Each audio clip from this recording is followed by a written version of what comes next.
Welcome back. With a year full of changes coming to an end, we were fortunate to speak with local leader Colleen Young. As a member of the Saskatchewan Party, she was elected November 14th, 2014 and has since been working for a better Lloydminster. She shared with us how this past year was and what she hopes to see in the new year. Krista Khan has more. Well, Colleen, thank you for joining us. So how has this year been for you and the rest of the province?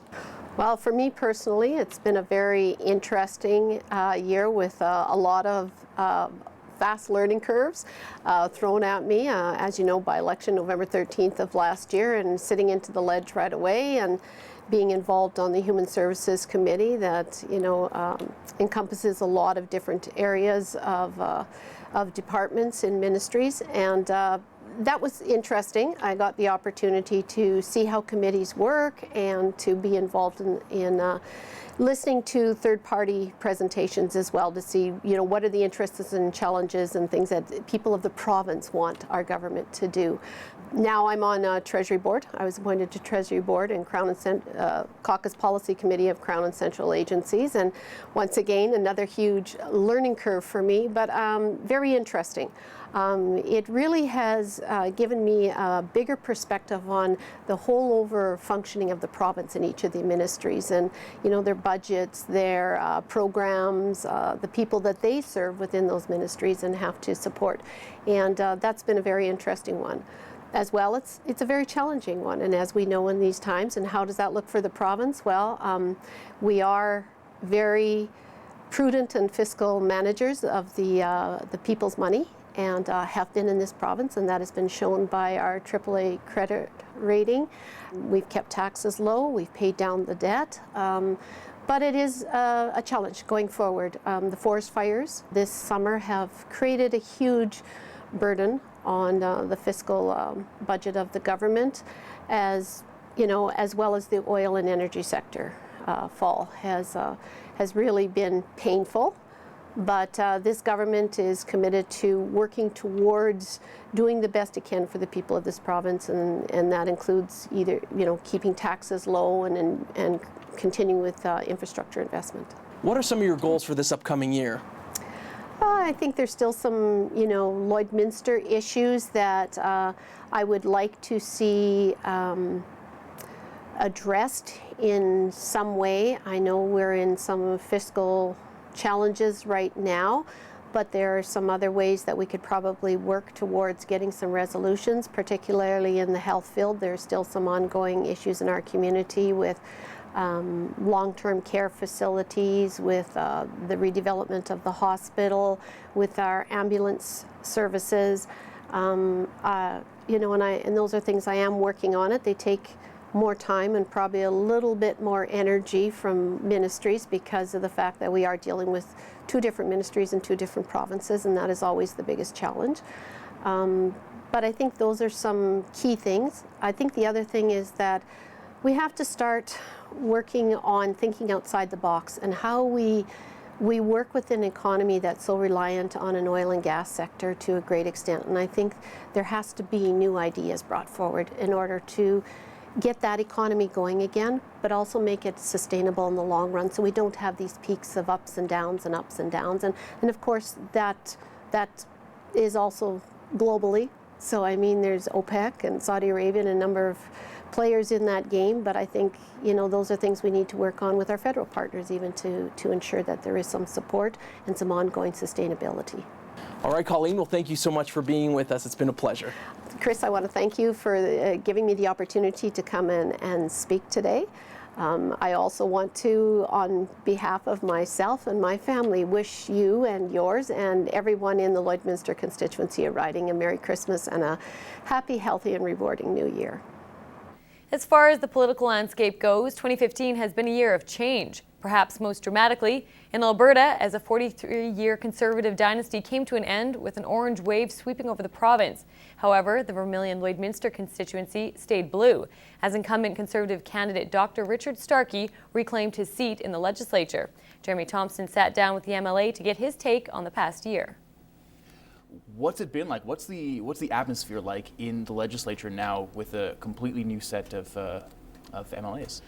It's certainly a change, there's no question about that, but we've embraced the role of opposition members. Opposition in our parliamentary democracy has got a critical role in holding the government to account, and ultimately our role over the next 3.5 years roughly is to try to improve the governance of our province, working with the party that's been elected.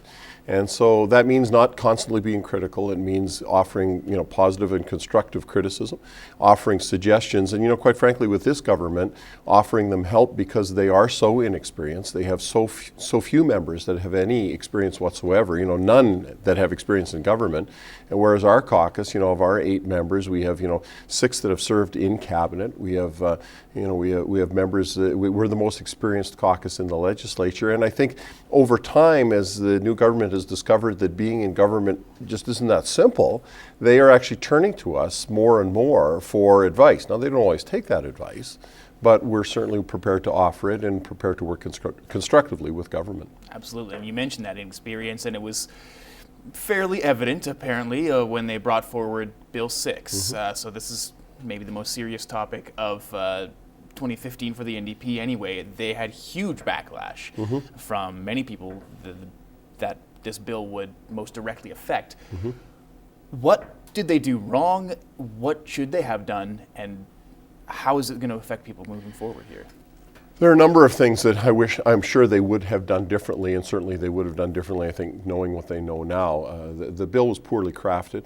It was very poorly communicated, and when the communications were shown to have been done poorly, rather than taking a pause and stepping back from the legislation saying, whoa, we know we didn't do a good job of this, we're going to just take a minute and take the time it takes to properly explain this legislation, they forged ahead and they did not back off at all. So those in my mind are all things that are in error.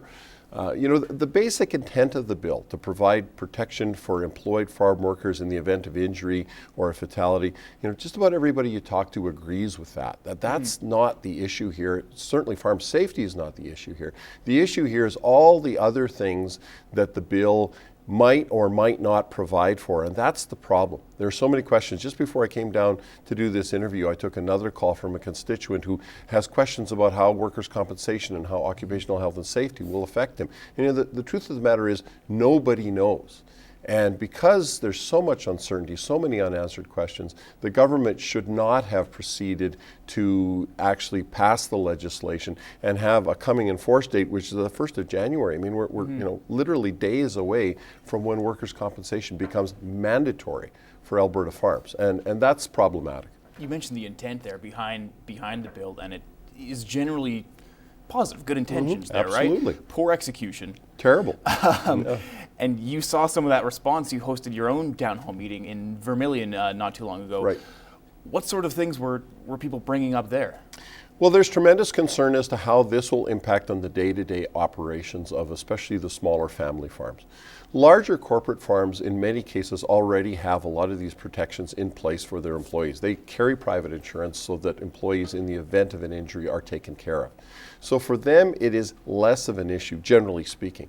But small family farms, I mean, these are independent business people and they are sophisticated business people. I think one of the big mistakes that the government made was assuming that rural Albertans are not intelligent and sophisticated business people. I mean, and they're dead wrong.